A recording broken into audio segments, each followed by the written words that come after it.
after the Cash for Clunkers program. Folks get cash for turning in old appliances for more energy-efficient ones. Steve, Brian?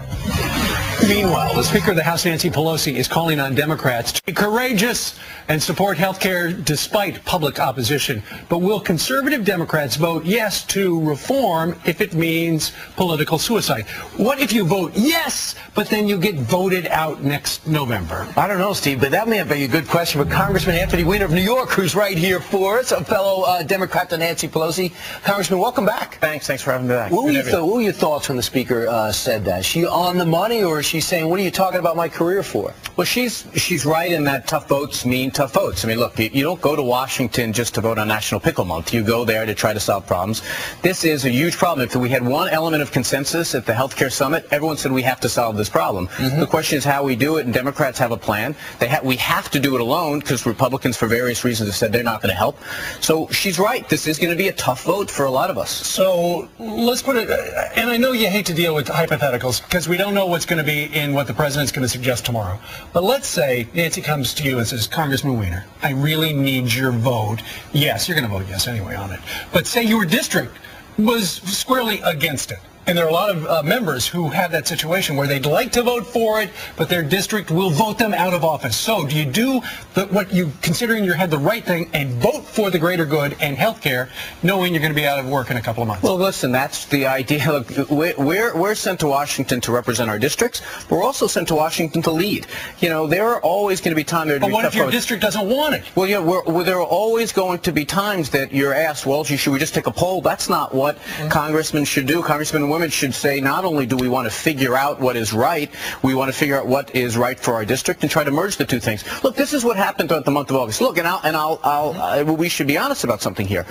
And programs like this, there's been an enormous amount of disinformation about what's in the bill. No, that's honest according to you.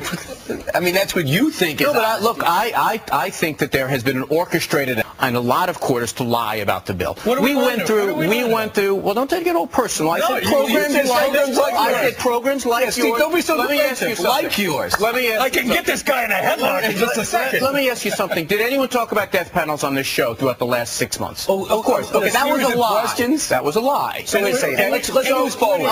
Only the point that I'm making here, gentlemen, is that you can't simply put your finger up in the air and say, what do people want? For one thing, when people ask about the bill, there hasn't even been a bill until now. Congressman, under your theory, that means if I go on the train and start a conversation with someone who tells me what's in the bill, then I'm being pushed to conclude something different. It's the obligation of members of Congress to go out and do the very best they can to educate. And we haven't done a great job about that. I'll stipulate to the idea we haven't done a great job. Let's look ahead. Just tell me, could you give us insight to what the president will present within 24 hours? I think he's going to have a bill that is not as good as the House bill. I think it's lost the public option now, and I'm fighting to get it back in. I think there are things they're going to do that are mistakes, like have statewide exchange rather than a national exchange, so things like buying over state lines will be more difficult. Right. All of that being said, I think it is going to cover many people, help reduce taxes in states and localities, because we won't have to cover so many uninsured people. Well, what's going to be different about it? So you think it's going to be less than $1 trillion? Here's the way to look at it. The Senate bill with modifications to make it palatable and make it better. The Senate bill was not good enough to pass.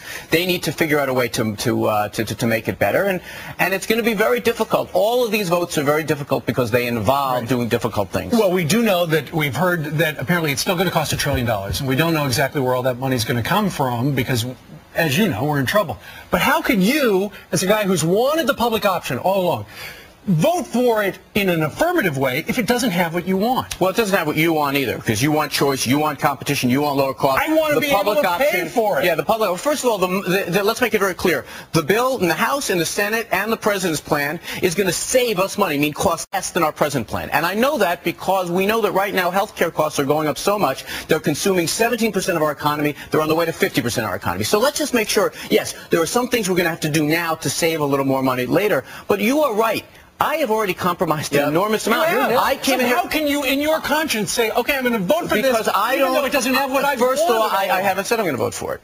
Okay. Okay, but I don't. You can make some news right now. I don't. Did you just touch my knee? I think I enjoyed that. See, that's why Gretchen left.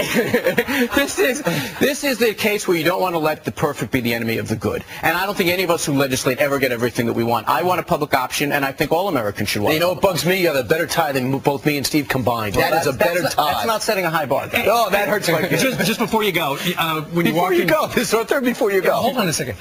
You mentioned the Harold Ford comment that he had been bullied by the Democrats in New York State not to run. Well, I don't know. You know, you are a Democrat in New York State. I mean, Oscar Wilde once said it's better to be talked about than not talked about. I think Harold Ford learned in this case being talked about wasn't so great for him.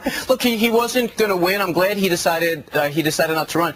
Whoever these bullies are, you know, this idea of being independent from Chuck Schumer, we want Democratic votes here. We're a Democratic state. We want health care reform. We want regulatory reform. We want these things. We don't want another Joe Lieberman. We've already got. You mean a person who makes up his mind from issue to issue? Well, a person who has more personalities than Sybil. That's what I mean. Hey. That's anti-Lieberman. By the way, was hey your defense of Joe Lieberman?